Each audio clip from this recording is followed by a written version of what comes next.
instance, you're looking at taxes and taking the PFD, taxes on the industry, taxes on individual Alaskans. So what we need to do is ramp that operating budget down and contain it at about 2% growth a year, somewhere in the neighborhood of $4.3 billion, $4.1 to $4.3 billion. If we do that, we can service that budget with the fees and the monies we bring into the CBR, the Constitutional Budget Reserve, about $80-some million a year. While doing that, we got to get the fines on the slope into the pipeline. As you saw in the paper this morning, the Willow fine, Conoco's Willow fine, they believe it's actually bigger than they originally thought. We get the fines in, we can grow ourselves out of this. But basically what we have to do is ramp that operating budget down. We'll talk more about that, why that's the cancer in Alaska for our future. Thank you. Mr. Sheldon, you will be first to go on this next question. How would you encourage economic development? Privatization. We need to get more businesses in the private sector. We only have 1% in the private sector of Alaska. Texas has got 99. We only have one refinery. Texas has 30. We need to start learning how to operate our state properly. So I think it's really important that we do. We have a plan called the 5149 plan. 51% will be covered by the state of Alaska. Like for instance, if we were to build a Knik Bridge, that would be 51% ownership, 49% would be private sector. They'd bid on it, they'd get the bridge price on it, they'd invest in it. After a 10-year contract is complete, then if the contract was successful, then they'd take over the whole bridge. Would use the bridge as a one-way toll. Thank you. And back to you, Mr. Dunleavy, on the question about encouraging economic development. So again, first you have to box in your operating budget. You have to show the world, the investment world, that we can contain our spending. Right now, Alaska has no real controls on what we spend and how we spend it. That's the first thing. Keep it around 2% growth. That will send a message that we don't need to tax, we don't need to take the PFD, and industries can then look at Alaska as a place that may be a little more stable than we are now. Get that investment in here. We have the resources that the world wants. We just need to make sure that our tax policies are in place, that we send a message to the world that we want investment in the state of Alaska, that we're not going to spend more money once they come in, because then it becomes a predatory tax on industries, and they don't want to come to a state that this is going to happen to. And so making sure your operating budget's boxed in, shortening the timeline of your regulatory and permitting processes, and just, again, sending a message through a governor that is pro-business, that this place is open for business and we're not going to prey upon any new industries coming in the state of Alaska. Thank you very much. And we pass it back to me, Treadwell. Mead, what would you do to encourage economic development? I mentioned we got to keep our promises. When we invite people from all sorts of places in the world to come drill for oil here and then don't keep our commitments, we're driving investors away. When we invite people here to come and catch fish and there aren't any fish, we're driving people away. When we invite people to invest in our economy and don't hold up with either the budget or with our commitments, we drive people away. Now, one thing I will say is we got the refineries, the fertilizer plant, major economic development, the LNG plant here in Kenai, beginning with a governor who said, I'm going to take the royalty and I'm going to put it up to build a refinery. We have to do that with value added. We can't export logs, we can export logs, but we should be exporting furniture or fiberboard. We have fish going to China for secondary processing that ought to be done here. It was Hillary Clinton's policy that helped force that abroad in our high power costs. We've got to be, see the stop sign? Not to be. Yeah, we've got to be hell on people who want to export jobs from Alaska. Thank you. Back over to Mr. Dunleavy for this next question going first. It's the gorilla in the room in this race. It's the permanent fund dividend cut. What are your views regarding those cuts? Let me think about that for a second. No, I'm kidding. So I don't think we need to cut the PFD. I think that was probably one of the biggest policy blunders we've done in the state's history. At a time when oil had crashed, the price of oil crashed, and we were laying off workers in the slope who were very important to our economy, our private economy, in terms of buying goods and services. Those folks were laid off. We reduced the PFD. And what folks don't realize is the PFD was never used to pay for government during this time. It was just kept in the earnings reserve. So we lost oil revenue, we lost workers who were using their salaries to buy goods and services, and we took almost $2 billion out of the economy over a few years. This was devastating. We have small businesses that have closed up and down the highways as a result of this. We don't need to cut the PFD. We now have almost $19 billion in earnings reserve. We don't have to do it. Okay, let's hopscotch now over to Mr. Treadwell and on the personal flotation devices, sir. In July of 2 years ago, there was a motion made in the Senate. There was also a letter that came over from Speaker Mike Chenault in the House to the Senate. Should we override Bill Walker's veto of the PFD? The Senate did not vote to have a joint session to override that veto. Just remember that. The fact is we didn't need to have that veto. We can have a formula. We do have a formula in the law. And I've worked to get this POMV concept so that we can do what the permanent fund was for, which is be there for a rainy day and protect the dividend.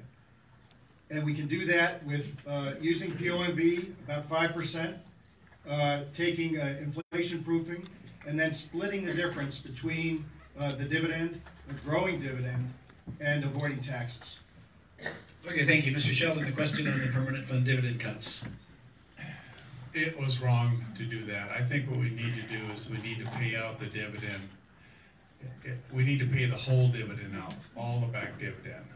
I figure that if we got $18.7 billion, if we could go ahead and pay out the dividend, it'd be, after inflation proofing, it'd be $25,000 a piece for each person, woman, and child.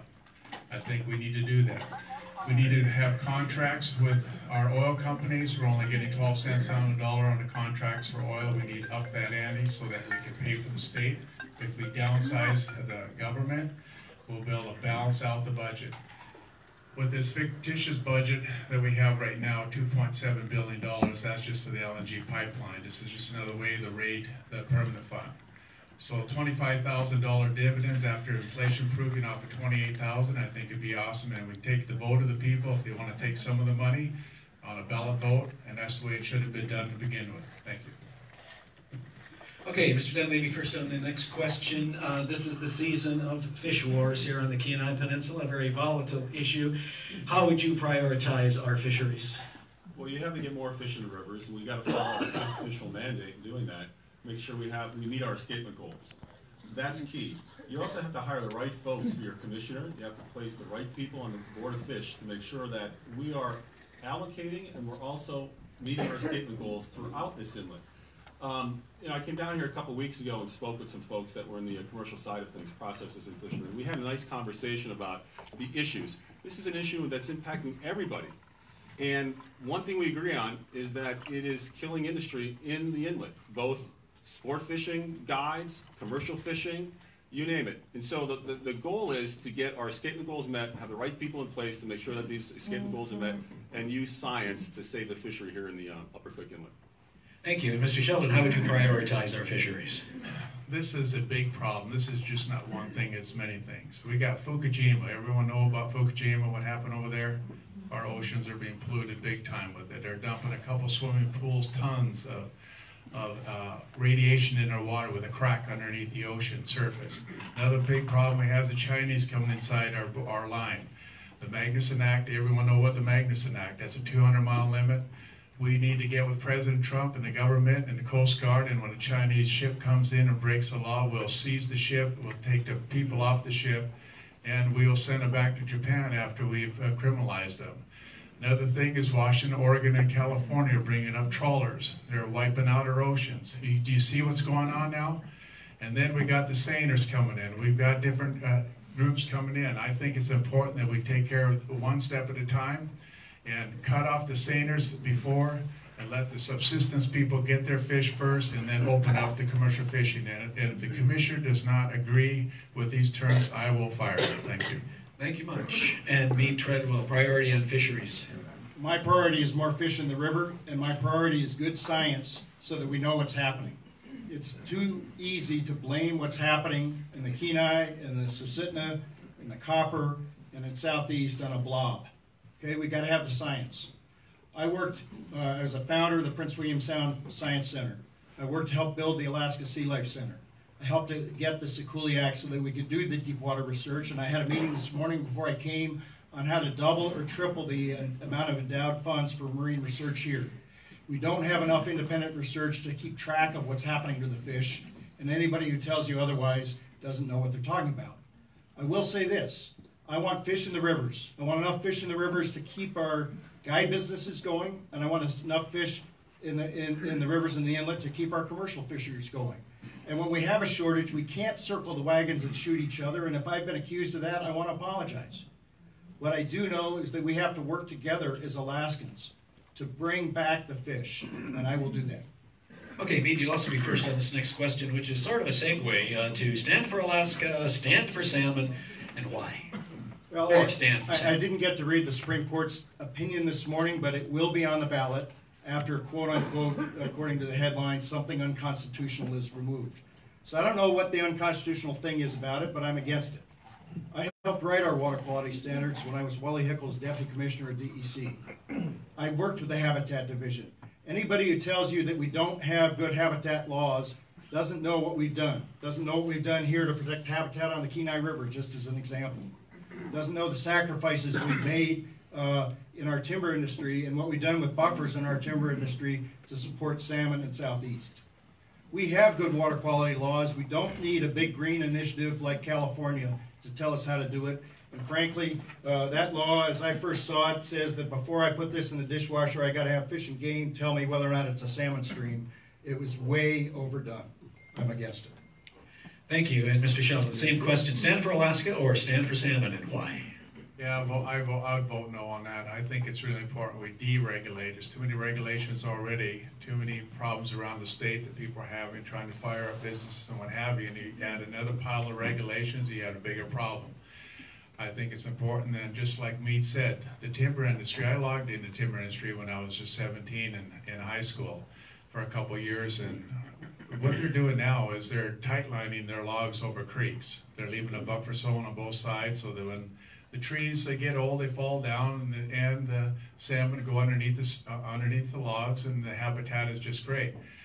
I think that what we're doing right now is good. We just need to deregulate and not make it so difficult for other people to get jobs and businesses and what have you, because that's what's strangleholding our economy right now, is because some people are saying, I just can't afford to get into the business in the state of Alaska, so I'm going to go, for instance, Oklahoma and work there because their laws are regulated for the people. Thank you. Thank you. Mr. Dunleavy, on Stand for Alaska or Stand for Salmon, your views? I was looking for you over there. Just real quick, I'm no on one. I don't support this initiative. I think it would shut down the state of Alaska. I didn't read the press this morning, so I'm at a bit of a handicap there, but I don't support the initiative. Okay, short and sweet. Let's go to Mr. Sheldon first on the next question, which is the other gorilla in the room, the Pebble Mine. Where do you stand on the Pebble Mine? Well, I'm glad you asked that, because it's better to have an answer than yes or no, because I think that the jury's out on Pebble Mine. There's a high sulfur rate. I've talked to a geologist about it. I think that the Pebble Mine should be